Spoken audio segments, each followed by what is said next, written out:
నమస్తే అస్తు ధన్వనే బాహుభ్యాముతతే నమః అని మొదలు పెడతారు. నీ చేతిలో ఉన్న ధనస్సుకి నమస్కారం, ఆ చేతులకి నమస్కారం.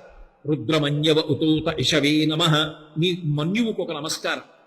పిల్లలం ఏదో తెలియక తప్పు చేశాం, ఆ ధనస్సు ఏమిటి పక్కన పెట్టేసి, ఆ చెయ్యి ఏమిటి అలా వద్దు, ఇలా అనుగ్రహంగా పెట్టు అని ఆయన్ని ఉభయతర నమస్కారములతో రుద్రాధ్యాయం నడుస్తుంది.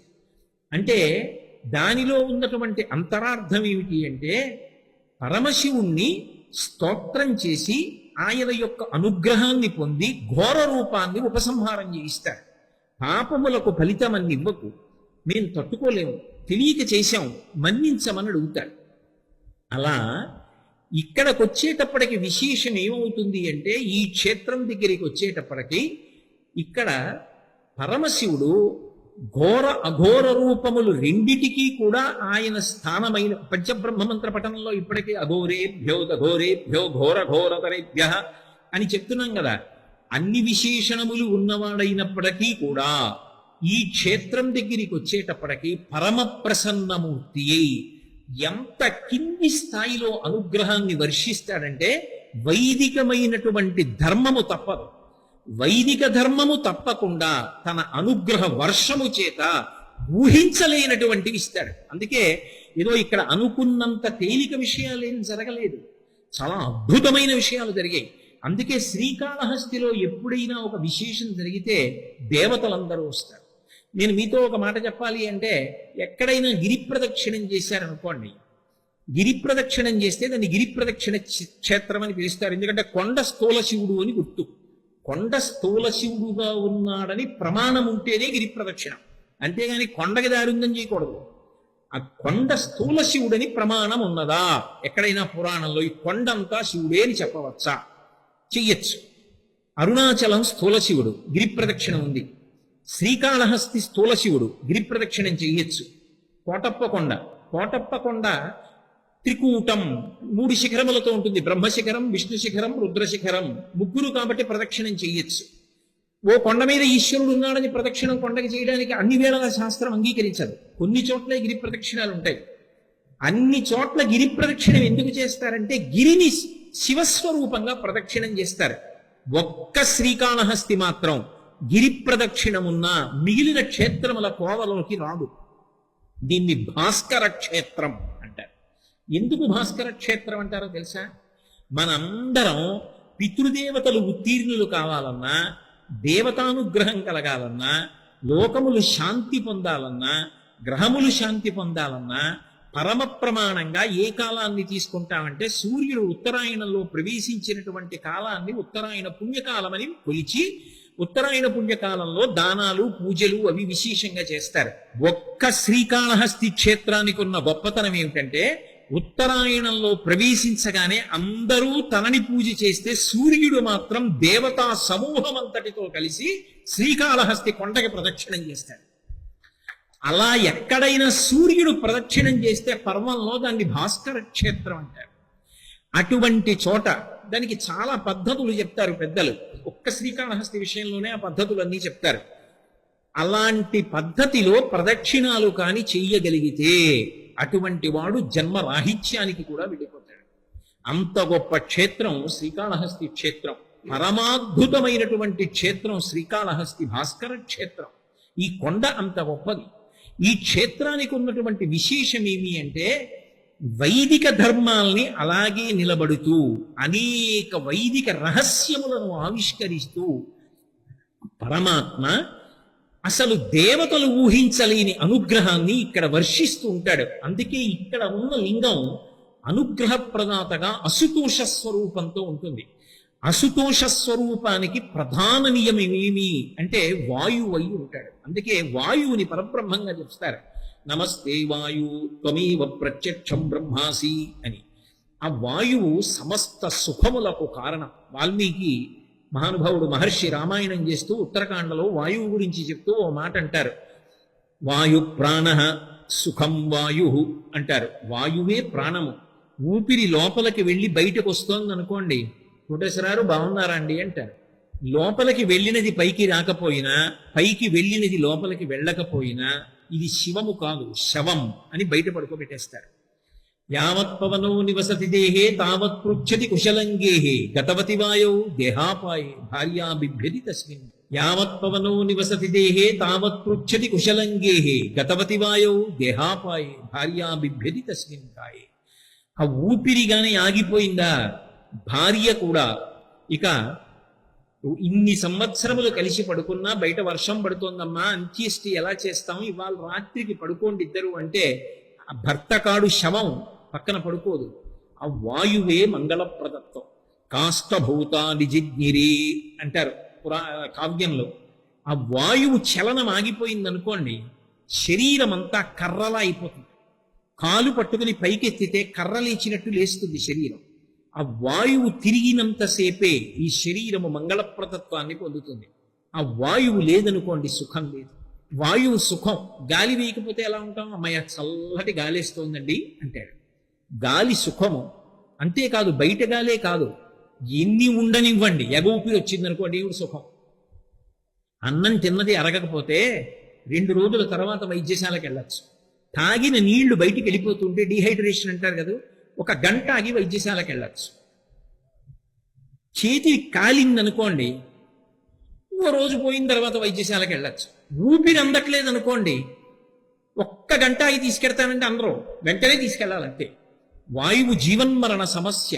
వడిబాయక తిరిగే ప్రాణబంధుడా అంటాడు అన్నమయ్య. ఆ నియతి వేగంలో ఊపిరి లోపలికెళ్ళి పైకొస్తుంది. ఆ ఊపిరియే సమస్త సుఖము, ఊపిరియే సమస్త జీవనము. జీర్ణమంతా శక్తి అంతా ఊపిరి వలనే. వేదం చెప్తుంది కడుపులో 3వ వంతు భాగం వాయుచలన మనకు విడిచిపెట్టాలి. ఆ వాయువు తిరుగుతూ ఉంటుంది. వాయువు భగవన్నామంతో కలుస్తుండగా ఎవడు తింటాడో వాడు యజ్ఞము చేసిన వాడు అవుతాడు. వాడి మనసుకి అంత ధారణాశక్తి వస్తుంది. కాబట్టి వాయువు బహువిధ ప్రయోజనములను ఇస్తుంది. ఆ వాయువు ఈ కంటితో చూడడానికి మాత్రం దొరకదు, సూక్ష్మభూతం. ఈ కంటితో చూడడానికి దొరకని వాయువు ఏది ఉన్నదో అదే సమస్త ఉపకారములను చేస్తోంది. అలా ఈ కంటితో చూడడానికి నా స్వరూపాన్ని పరమ మంగళప్రదమైనటువంటి దీపస్వరూపంగా చూపిస్తాను, లింగస్వరూపంగా ఇక్కడ వెలిసి ఉంటానని ప్రకటనమైన క్షేత్రం శ్రీకాళహస్తి, వాయులింగం. అందుకే ఇంకా ఇంతకన్నా మంగళప్రదమైనటువంటి దర్శనం శివుడి విషయంలో ఇంకొకటి ఉండదు. శివుడే మంగళమైన వాయువాయిని. పునర్జన్మ అంటే మళ్ళీ ఇంకో శరీరాన్ని పొందడం. ఇంకొక శరీరాన్ని పొంది ఉన్నాడు ఎప్పుడు చెప్తారు? ఆ శరీరంలోకి జీవుడు వెళ్ళి ఊపిరి తీయాలి. అంటే పునర్జన్మలో ఆ శరీరంలో ఉన్నాడు అనడానికి గుర్తేమిటి? ఊపిరి తీశాడు. ఆ ఊపిరి వాయులింగమై ఆయనే ఇస్తుంటాడు. పునర్జన్మలనిచ్చి మళ్ళీ మళ్ళీ శరీరములను ఇస్తున్నవాడు ఎవరు? ఆయనే. ఊపిరులు ఆపి అంతమంది ప్రాణుల్ని లయం చేస్తున్నవాడెవరు? ఆయనే. మహాప్రళయంలో ప్రళయజలములలో బ్రహ్మాండములను ముంచెత్తి అన్నిటినీ తనంలో కలిపేసుకుని లోకంబులు లోకేశుడు లోకస్తులు తెగిరి తుది అలోకంబకు పెంచి ఇకటి కావల ఎవ్వండే కాకృతి వెలుగు అతని నీసేవింతున్నంటారు పోతన గారు. అలా తానొక్కడే నతత్ర సూర్యోభాతి రచంద్రతారకం నేమా విద్యుతో భాతి కుతోయమగ్ని తమేవ భాంతమనుభాతి సర్వం తస్య భాషా సర్వమిదం విభాతి అంటారు. అలా వెలిగిపోయేటటువంటి ఆ చిత్ స్వరూపం ఉన్నదే కాంతి. అదే ఇక్కడ ఉన్నటువంటి శివస్వరూపం. ఇంతటి మంగళప్రదమైన దర్శనం ఎక్కడ ఉండదు. మీకు ఎక్కడైనా సరే శివాలయం ఉన్నది అంటే శివలింగం ఉంటే పక్కనే అమ్మవారు ఉంటుంది. అలా అమ్మవారు లేనటువంటి క్షేత్రం కోటప్పకొండ ఒక్కటే. ఎందుకుండదు అంటే అమ్మవారు ఉందనుకోండి మూడు అంకె మీద తిప్పుతుంది. అది ఆవిడ యొక్క విశేషం. 3 అంకె మీద తిప్పడం అమ్మవారి లక్షణం. భూత భవిష్యత్ వర్తమాన కాలములుగా తిప్పుతుంది, జాగ్రత్త స్వప్న సుషుప్తులుగా తిప్పుతుంది, స్థూల సూక్ష్మ కారణ శరీరములుగా తిప్పుతుంది. 3 అంకె మీద తిప్పుతుంది ఆవిడ. 3 అంకె మీద తిరిగే లక్షణాన్ని తీసేసి జ్ఞానమిచ్చి మోక్షమిస్తాడు శివుడు. వాళ్ళిద్దరిది గొప్ప దాంపత్యం. అది విచిత్రం. ఆవిడ త్రిపుర సుందరి, ఆయన త్రిపురాంతకుడు. కానీ వాళ్ళిద్దరూ ఆది దంపతులు. ఆవిడ అలా తిప్పుతుంది. అందుకే శంకరాచార్యులు వారి సౌందర్యలహరి చేస్తూ మహామాయా విశ్వం భ్రమయసి పరబ్రహ్మ మహిషి అంటారు. ఆవిడ తిప్పుతూ ఉంటుంది జన్మలలో. ఆయన అనుగ్రహించాడు అనుకోండి ఈ 3 దాటించేస్తాడు. అప్పుడు 4వ స్థాయికి వెళ్ళాడు అనుకోండి ఈ 3 అవస్థలకి సాక్షిగా ఉంటాడు. భగవాన్ రమణుల దగ్గరికి వెళ్ళి ఎవరో అడిగారు, రాత్రి బాగా నిద్రపోయారా అని అడిగారు. ఆయన అన్నారు, ఓ ఇది నిద్రపోయింది. ఇది నిద్రపోవడం ఏమిటి? మరి మీరు? నాకు నిద్ర లేదు, నేను సాక్షిని. ఇది నిద్రపోతుంటే నేను సాక్షిగా ఉన్నాను. ఆ స్థాయికి వెళ్ళాడు అనుకోండి, సర్వసాక్షి, అన్నిటికీ సాక్షి, తాదాత్మ్యత పొందడు శరీరంతో. అందుకే సర్కోమా శస్త్రచికిత్స చేస్తానంటే నాకు మత్తు మంది ఎందుకు, కోసుకోండి అన్నారు ఆయన. ఇది వేరు, తాను వేరు, దాన్ని ఆయన చూస్తూ ఉంటాడు అంతే. అది నోటితో చెప్పేది కాదు, ఆ జ్ఞానము శంకరుడు ఇవ్వాలి. జ్ఞానదాత మహేశ్వర. అమ్మవారు పక్కన లేదు అంటే దాని గుర్తు ఏమిటంటే గొప్ప జ్ఞానప్రదాత అయి ఉన్నాడు. అందుకే కోటప్పకొండ గొప్ప జ్ఞానక్షేత్రం. అందుకే అక్షరాభ్యాసాలు అక్కడ చేసుకోవాలి. అటువంటి కోటప్పకొండ. ఇక్కడికి వచ్చేటప్పటికి ఒక విశేషం ఉంటుంది. శైవాగమం ఒక మాట చెప్తుంది. శివుడికి 5 తలలు ఉంటాయి, సజ్జోజాత అఘోర తత్పురుష వామదేవ ఈశానములని. ఈ 5టిలో 5వ తల పైకి చూస్తూ ఉంటుంది. సజ్జోజాత ముఖం పశ్చిమాన్ని చూస్తుంది, తత్పురుష ముఖం తూర్పుని చూస్తుంది, వామదేవ ముఖం ఉత్తరాన్ని చూస్తుంది, అఘోర ముఖం దక్షిణాన్ని చూస్తుంది, ఈశాన ముఖం పైకి చూస్తుంది. ఈశాన ముఖం మోక్షప్రదాత. ఈ 4 ముఖములు శివలింగానికి ఉన్నా ఎటు ముఖమున్నది తెలియదు. కరచరణాదులతో ఒక మూర్తి ఉన్నాడు అనుకోండి, ఏదో అమ్మవారి గుడి ఉంది, వెనక నుంచి పూజ చేయరు, ముందు నుంచే చెయ్యాలి. శివలింగం ఉందనుకోండి, ఏది ముందు ఏది వెనక అలా ఉండదు. 4 వైపుల ముఖాలు ఉన్నాయి, ఎటైనా నిలబడి అభిషేకం చేసేయచ్చు, చుట్టూ నిలబడి అభిషేకం చేసేస్తారు. కానీ ఇక్కడ ఒక చమత్కారం ఉంటుంది. శైవాగమం ఒక మాట చెప్పింది. అన్ని శివాలయాలు అయినా పశ్చిమాభిముఖమైనటువంటి శివాలయం ఏది ఉన్నదో ఆ శివాలయము మిగిలిన ఏ శివాలయాల కన్నా గొప్పది. పశ్చిమాభిముఖమైన శివాలయంలోకి ప్రవేశించగలిగితే, ఏ ఊళ్ళోనైనా పశ్చిమాభిముఖమైన శివాలయం ఉంటే వాడు చాలా చాలా అదృష్టవంతుడు. దానికి దగ్గరగా కాపరం ఉంటున్నాడు అనుకోండి, అటువంటి గుడిలోకి వెళ్ళగలిగితే వాడు ధన్యాత్ముడు. మిగిలిన శివాలయాలు వేరు, పశ్చిమాభిముఖం వేరు, కానీ అమ్మవారు ఉంటుంది పక్కన. ఇక్కడొక్క చోట విశేషం ఏమిటో తెలుసా? పశ్చిమం సూర్యాస్తమయానికి గుర్తు. కాశీపట్టణంలో మరణిస్తే మోక్షం ఇస్తానంటాడు. శ్రీకాళహస్తిలో తెలిసి కాని తెలియక కాని ఒక్కసారి లోపలికొస్తే గుర్తు పెట్టుకుని నీ ఆఖరి ఊపిరిని నా నామంగా మార్చి మోక్షం ఇచ్చేస్తాను. పశ్చిమం సూర్యాస్తమయానికి గుర్తు. నీ జీవితాంతమునందు నీకు మోక్షం కూడా నేను ఇచ్చే కర్తవ్యాన్ని స్వీకరిస్తాను. అమ్మవారు పక్కన ఉండదు ఈ ఒక్క క్షేత్రంలో. అయ్యవారు ఇటు తిరిగి ఉంటే అమ్మవారు అటు తిరిగి ఉంటుంది, తూర్పుకుంటుంది. తూర్పు వికసనమునకు గుర్తు. వికసనమునందు అయోమయం ఉండకూడదు. వికసనము అన్న మాటకి పువ్వుతో పోలుస్తారు. వికసనమునందు అయోమయం ఉండకూడదు. భగవంతుని యొక్క సృష్టి యందు అయోమయం ఉండదు. అయోమయం అంటే నన్ను సృష్టించే ముందు నేను తినవలసిన అన్నాన్ని సృష్టిస్తాడు. అన్నాన్ని సృష్టించకుండా ప్రాణిని సృష్టించాడు. ఏది తినాలో ముందే నిర్ణయిస్తాడు, దానికి ఆ పదార్థాన్ని సృష్టిస్తాడు. ఇంతమంది ఎంత వాడుకుంటున్నా ఇంకా కొత్తగా వస్తూనే ఉంటాయి. ఇంతమంది అకౌంట్స్ రాస్తారు. భూమి లోపల ఉన్నటువంటి ఖనిజాలు ఎన్నున్నాయో, ఎంత వచ్చాయో, ఎంత వాడాడో, ఎంత క్లోజింగ్ బ్యాలెన్స్ ఉందో ఎవడు రాశాడు? పరమాత్మకు ఒక్కడికే తెలుసు. శర్వుడు అంటారు. భూమి యందు ఐశ్వర్యమునంతటి ఆయన నిర్వహిస్తూ ఉంటాడు. అటువంటి పరమాత్మ ఉన్నాడే, ఆయన ఒక గొప్ప విశేషమైనటువంటి లక్షణంతో ప్రకాశిస్తూ ఉంటాడు. ఆయన అనుగ్రహప్రదాతయై అంచెమునందు ఊపిరిని భగవన్నామంగా మారుస్తాడు. ఆఖరి ఊపిరి శివ శివ అంటాడు. అది వాడి గొప్ప కాదు, ఆయన అనుగ్రహం. ఎందుకంటే వీడు ఎప్పుడో వచ్చాడు శ్రీకాళహస్తి, గుర్తుపెట్టుకుంటాడు. గుర్తుపెట్టుకుని సూర్యాస్తమయం అంటే పొద్దుపోయింది, అయిపోయింది ఆయుర్దయం, మోక్షాన్ని భగవన్నామం చెప్పించి ఆఖరి ఊపిరిలో అనుగ్రహిస్తాడు. వికసనమునకు గుర్తు జ్ఞాన ప్రసూనాంబ. పువ్వు ఎలా విచ్చుకుంటుందో, పువ్వు విచ్చుకోవడం చూడండి, ముందు తొడిమ పుడుతుంది, చిన్న పూసంత ఓ మొగ్గ పుడుతుంది. ఆ మొగ్గని మీరు ఇలా తుంపి చూశారనుకోండి, రేకులు ఉండవు, చిన్న వ్యూహం ఉంటుంది. బీజస్యం తరివంకురో జగదిదం ప్రాంగ్ నిర్వికల్పం పునః మాయా కల్పిత దేశకాల కలనా వైచిత్ర చిత్రీకృతం అంటారు శంకరులు దక్షిణామూర్తి స్తోత్రంలో. అలా వ్యూహం ఉంటుంది. వాసన చూస్తే పసరిక వాసన వస్తుంది. కానీ అదే పువ్వు మెల్లమెల్లగా పెద్ద మొగ్గై సాయంకాలం విచ్చుకోవలసిన మల్లె మొగ్గ పొద్దున్న ఒక్క నాటికి విచ్చుకోదు. వసంతకాలంలో పుయ్యవలసినటువంటి వేప చెట్టు వసంత ఋతువులోనే పూస్తుంది. అది విచ్చుకుందనుకోండి, అందులో తేనె ఉంటుంది, అందులో సువాసన ఉంటుంది. ఎవరు తెచ్చిపెట్టారు? అక్కడ వేప చెట్టు ఉంది, చేదు చెట్టు. వేప చెట్టుని జాజితీగా అల్లుకుంది. వేపకాయ చేదుగా ఉంటుంది, వేప కొమ్మ చేదుగా ఉంటుంది, వేప బెరడు చేదుగా ఉంటుంది, వేపాకు చేదుగా ఉంటుంది. వేప చెట్టుని అల్లుకున్న జాజితీగ పువ్వులు మంచి సౌరభంతో ఉంటాయి, లోపల తేనె ఉన్నది. రెండు ఒక్క భూమిలోంచి వచ్చాయి. ఎవరు నిర్ణయించారు? ఆ పరమాత్మ నిర్ణయిస్తాడు, ఆయనది నిర్ణయం. అటువంటి వికసనము అంటే స్పష్టంగా ఇంతకు ముందు లేని సువాసన ఇప్పుడు తెచ్చినట్టు, ఇన్ని కోటాను కోట్ల పువ్వులలో దీనికి ఉండవలసిన సౌరభం దానికి ఉండాలి. కొన్ని ఎక్కువ కాలం ఉంటాయి, కొన్ని తక్కువ కాలం ఉంటాయి, కొన్ని వెంటనే ముచికి నుంచి పడిపోతాయి, కొన్ని పిండవుతాయి, కొన్ని వనస్పతి, కొన్ని అవనస్పతి, కొన్ని పువ్వు పండవుతాయి, కొన్ని పువ్వు లేకుండా పండవుతాయి. పనస ఉందనుకోండి, పనస పువ్వు ఉండదు, పువ్వు లేకుండా కాయ కాస్తుంది. సాధారణంగా పువ్వులోంచి పండొస్తుంది. ఇది వికసనం అంటారు. సృష్టిలో అయోమయం లేకుండా విచ్చుకోవడం.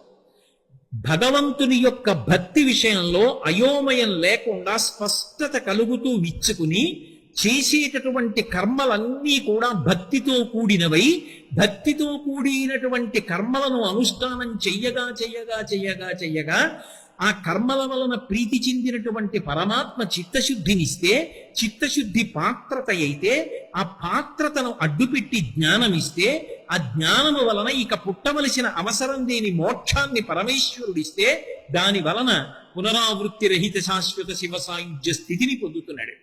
ఇప్పుడు ఈ సృష్టి క్రమాన్ని ఒకవేళ అలా కాకుండా విచ్చలవిడిగా బ్రతికితే పునర్జన్మలోకి వెళ్ళాలి. పునర్జన్మలోకి వెళ్ళడానికి కారణాలు ఏవై ఉండాలి? ఏ వాసనాబలాన్ని ఆధారం చేసుకుని పునర్జన్మలు రావాలి? వేదం చెప్తుంది. అదంతా నిర్ణయం చెయ్యడం వికసనం. ఈ జ్ఞానం ఇవ్వగలిగిన తల్లి ఎవరు అంటే జ్ఞాన ప్రసూనాంబ. తూర్పున సూర్యకిరణములు పడితే కానీ పువ్వులు విచ్చుకోవు. అది మామూలు పువ్వు కాదు, నీ గుండెలలో జ్ఞాన కుసుమం విచ్చుకునేటట్టుగా నేను అనుగ్రహించగలను. అందుకే ఇక్కడొక్క చోటే తల్లి తల మీరు జాగ్రత్తగా చూస్తే కొద్దిగా ఇలా పక్కకి వాల్చి ఉంటుంది. పరిశీలనాత్మకంగా ప్రయత్నపూర్వకంగా అవతల వారి మనసులో ఉన్న భక్తిని ఆవిడ చూసి అనుగ్రహిస్తుంది. విభుజి రెండు చేతులతో ఉండి ఆ పీఠం మీద నిలబడి అనుగ్రహిస్తుంది. చాలా మంది పెద్దలు ఒక మాట చెప్తుంటారు, ఆమె నడుముకు పెట్టుకున్నటువంటి వడ్డాణం సర్పవడ్డాణం ఉంటుంది, ఆ వడ్డాణం వంక చూసినా కూడా రాహుకేతువులు శాంతి పొందుతారంటారు. ఈ క్షేత్రం రాహుకేతు క్షేత్రం కదా ప్రధానంగా. ఆయన ఎలా అనుగ్రహిస్తాడో ఆవిడ ఎలా అనుగ్రహిస్తుంది. ఎక్కడా లేని రీతిలో శంకరుడు ఒక దిక్కు చూస్తే అమ్మవారు విరుద్ధంగా ఇంకొక దిక్కు చూసేటటువంటి ఏకైక క్షేత్రం శ్రీకాళహస్తి. రెండు విధాలుగా ఇహము పరము ఇవ్వగలిగినటువంటి క్షేత్రం శ్రీకాళహస్తి.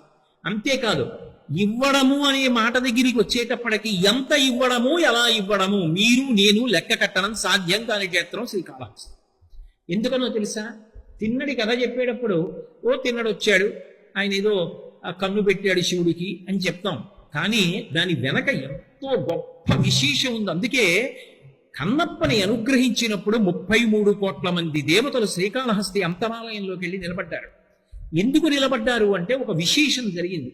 ఒకానొకప్పుడు ఈ భూమి మీద జరిగినటువంటి శ్రీకాళహస్తి క్షేత్ర వైభవాన్ని స్వామి ప్రకాశింపచేయాలనుకున్నాడో ఏమో, నందీశ్వరుడు శివుడి కన్నా భిన్నం కాడు కదూ, ఎప్పుడూ శివుణ్ణి చూస్తూ ఉంటాడు. పృష్ఠభాగాన్ని ప్రపంచానికి ఇస్తాడు, దృష్టినంతా శివుడి మీద పెడతాడు. అందుకే ఇద్దరి మధ్యలోకి వెళ్ళరు, ఇద్దరు ఒక్కటే అన్నది భావన. అటువంటి నందీశ్వరుడు ఒకనాడు పరమశివుడికి అత్యంత దగ్గరగా ఉండేటటువంటి సకుడు కుబేరుడి యొక్క చైత్రరథమనబడేటటువంటి వనంలో నిలబడి ఉన్నాడు. ఆయన నిలబడి ఉండగా అక్కడ మణిమంతుడు అనబడేటటువంటి ఒక గొప్ప యక్షుడు, ఆయనకి 10,000 ఏనుగుల బలం. యక్షులు సహజంగా పిరికివారు, చాలా ఉగ్రతతోటి వ్యగ్రతతోటి వాళ్ళు ఉండరు.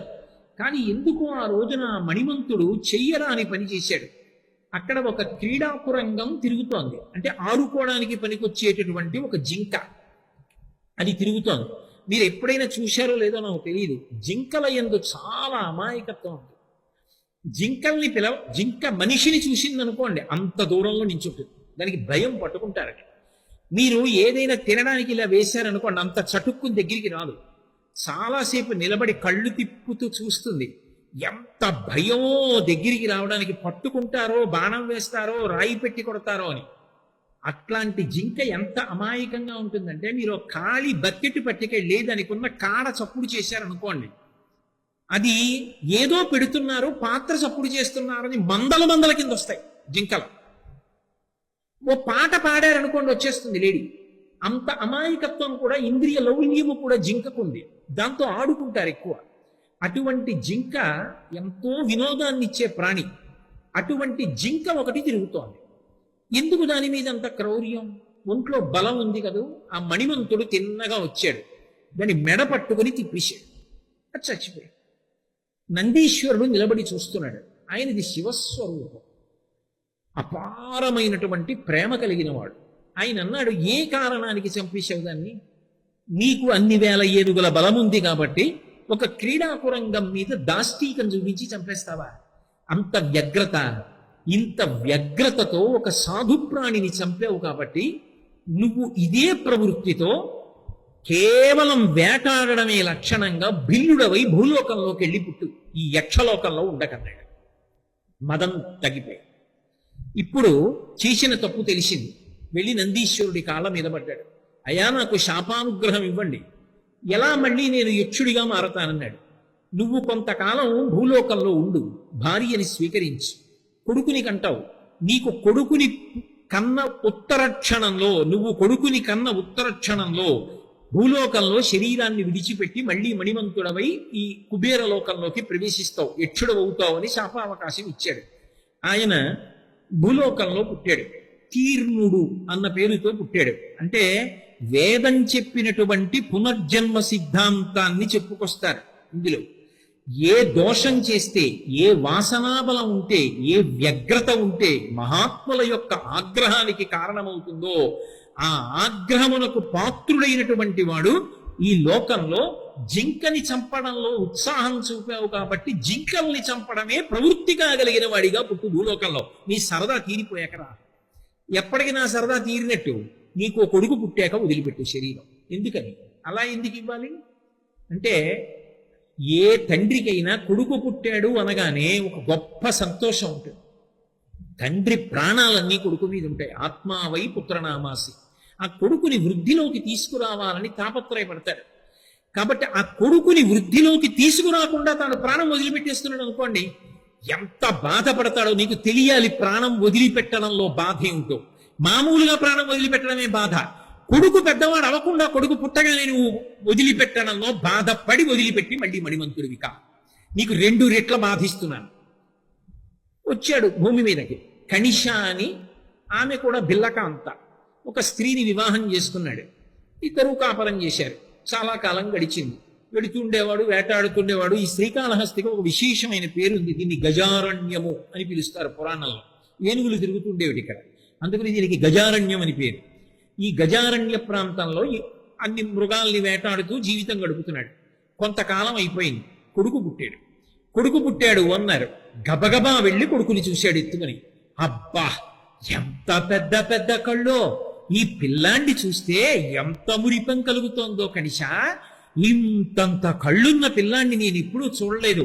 వీడి అందం అంతా కళ్ళే. కాబట్టి వీడిని కన్నప్ప అని పిలుస్తాను. కన్నులు పెద్ద ఉన్నవాడు కాబట్టి కన్నప్ప అంటున్నాను అన్నాడు. అని పుత్రవ్యామోహం పొందాడు. ఆ కొడుకుని చూసుకుని పరమానందం పొందాడు. పరమానందం పొంది వీడు పెద్దవాడైతే ఎంత అందంగా ఉంటాడో. అందమైనటువంటి కళ్ళు కలిగినది కదూ లేడీ జింక. విని దాన్ని కదు చంపాడు మెడనులిని. కొడుకుని చూస్తూనే ఆ కన్నుల అందం చూస్తూ కన్నప్ప అని పేరు పెట్టి శరీరం పడిపోయి తాను చచ్చిపోయాడు. శాపం ఉంది కదూ. అందుకని మళ్ళీ యక్షుడిగా వెళ్ళిపోయాడు. ఈ పిల్లవాడు పెరిగి పెద్దవాడయ్యాడు. ఈ పిల్లవాడు పెరిగాడు, పెద్దవాడయ్యాడు. కానీ ఈయన గత జన్మలలో చేసుకున్నటువంటి ఒక అద్భుతమైనటువంటి పుణ్యం వల్ల ఈయనకి గొప్ప శివభక్తి అలవాటైంది. ఎందుకు వచ్చింది ఆయనకి శివభక్తి? సనాతన ధర్మానికి ప్రాణమంతా ఎక్కడుంటుందంటే పునర్జన్మ సిద్ధాంతం మీద ఉంటుంది. నేను ఈ జన్మలో ఏం చేస్తానో దాన్ని నేను వచ్చే జన్మలో అనుభవించాలి. చేసిన పాపపుణ్యాలు వాసనా బలమని దేని మీద నా మనసు బాగా నిలబడిపోతుందో అది నా పునర్జన్మకు కారణమవుతుంది. అంటే లలితా సహస్రనామ స్తోత్రంలో ధన్య అన్న నామానికి భాస్కర్ రాయలు వారు చేసిన వ్యాఖ్యానం జరిగితే అర్థమవుతుంది, మార్కండేయ పురాణం జరిగినా అర్థమవుతుంది. కాబట్టి ఈ కన్నప్పకి మరి శివభక్తి ఎందుకు వచ్చింది అంటే, ఇతను ఒకానొకప్పుడు ఒక వేటగాడి దగ్గర పెరిగినటువంటి ఒక కోడి. ఆయన ఏం చేశాడంటే దీనికి చిన్నప్పటి నుంచి మంచి మాంసం ముక్కలు తుంపి పెడుతూ ఉండేవాడు. ఆయన లుబ్ధుడు, ఎవ్వరికీ పెట్టేవాడు కాదు. ఒక రోజున మాంసాన్ని తెచ్చి నేతితో కలిపి వేయించుకుని, ఆయనకున్న భక్తి ఆయనది. శంకరుడు అందరికీ తండ్రి. నాకు 10 మంది కొడుకులుంటే 90 ఐఏఎస్ ఆఫీసర్లు అయి ఒకడు జేబు దొంగ అయితే వాడికి నే తండ్రినే, నా షష్ఠి పూర్తికి వాడు రావలసిందే. సమస్త లోకములకు శివుడు తండ్రి అయితే మరి కోడికి ఆయనే తండ్రి. ఎంత స్వార్థ బుద్ధి ఉన్నా వేటగాడికి ఆయనే తండ్రి. ఆయనకి ఏదో భక్తి పుట్టింది. నేతిలో వేయించిన మాంసాన్ని ముందు పట్టుకెళ్ళి శివుడికి నివేదన చేసేవాడు. శివ, నీకు చూపిస్తున్నాను, నువ్వు తిన్నావు కదా, నేను తింటున్నాను అనేవాడు. అని అది ప్రసాదం తింటుండేవాడు. ఒక రోజున ఏదో మంచి మాంసం దొరికింది ఆయనకి. దాన్ని చిన్న చిన్న ముక్కలు చేసుకున్నాడు, నేతిలో వేయించుకున్నాడు, శివుడికి నైవేద్యం పెట్టాడు. ఓ నమ్మకం ఏమిటంటే ఆయన తినడనుకున్నాడేమో, మరి లుబ్ధుడు కదా, చూపించి తింటే మనకి పుణ్యం మళ్ళీ దొరుకుతుంది అనుకున్నాడు. తింటున్నాడు. ఆ పళ్ళెంలోంచి ఓ నేతి మాంసపు ముక్క జారి కింద పడింది. తెలిసి పెట్టినా తెలియక పెట్టినా అది శివప్రసాదం. ఈ కోడి మాంసం ముక్కలకు అలవాటు పడిన కారణం చేత ఎక్కడి నుంచో పరిగెత్తుకొచ్చి మాంసం ముక్క తింది. ఇంత కష్టపడి తెచ్చుకున్న శ్రేష్టమైన మాంసం నీతిలో వేయించుకుని శివుడికి నైవేద్యం పెట్టి తింటుంటే ముక్క కింద పడితే తీసుకు తిందాం అనుకున్నాను, దిక్కుమాలిన కోడి తినేసిందని కోపం వచ్చి కోడి కంఠం తరిగేసేది. అది ఆఖరణ ప్రాణం పోయే ముందు తెలిసో తెలియకో భగవంతుడికి శివుడికి నివేదన చేయబడినటువంటి మాంసపు ముక్క తింది. అది ధాతువులోకి వెళ్ళింది. అది పునర్జన్మకి మళ్ళీ కారణమైంది. కాబట్టి ఆయనకి భగవంతుడికి నైవేద్యం పెట్టినటువంటి మాంసం తినడం అటువంటి చోట పెరిగింది. కాబట్టి శివభక్తి అలవాటైంది కన్నప్పకి. ఇప్పుడు కన్నప్పగా పుట్టాడు. ఎవరికి? తీర్ణుడికి కొడుకుగా వచ్చాడు. తీర్ణుడికి కొడుకుగా వచ్చి పెరిగి పెద్దవాడై వేటాడుతున్నాడు. కానీ ఎంత శివభక్తి అంటే ఆయన చెయ్యగలిగినది ఆయన చేస్తుంటాడు. ఒళ్ళంతా విభూతి పుండ్రాలు పెట్టుకుంటాడు, స్నానం చేస్తాడు, ఏదో వేటాడతాడు. అందులో బాగా కాలి రుచిగా ఉన్న మాంసం ఏదో దాన్ని పట్టుకెళ్ళి శివలింగానికి నైవేద్యం చేస్తాడు. నైవేద్యం చేసి ఆ మిగిలినది పట్టుకొచ్చి తాను తింటూ ఉంటాడు. ఇది ఆయనకు అలవాటు. శ్రీకాళహస్తి జ్ఞాన సంబంధమైన క్షేత్రం. శ్రీకాళహస్తి ఒకటి కాదండి, ఎన్ని విశేషాలు ఉన్నాయో. ఇక్కడే అమ్మవారు ఇంద్రుడికి జ్ఞానోపదేశం చేసింది. మీరు కేనోపనిషత్ పరిశీలనం చేస్తే ఇంద్రుడు ఒకప్పుడు దేవతా సైన్యాలతో వెళ్ళి రాక్షస సైన్యాన్ని అంతటిని ఓడించాడు. ఓడించి తిరిగి వచ్చి సంతోషంగా ఈ గజారణ్యం గదు ఇక్కడ చెట్ల కింద కూర్చుని సంతోషంగా ఉత్సవం చేసుకుంటున్నాడు. అమ్మవారు చూసింది, ఓహో ఎవరి శక్తి వలన గెలిచాడో మరిచిపోయాడు. ఒకసారి నా శక్తి ఏమిటో చూపించాలని జ్ఞానప్రసూనాంబ ఒక యక్షిణి రూపంలో వచ్చి నిలబడింది.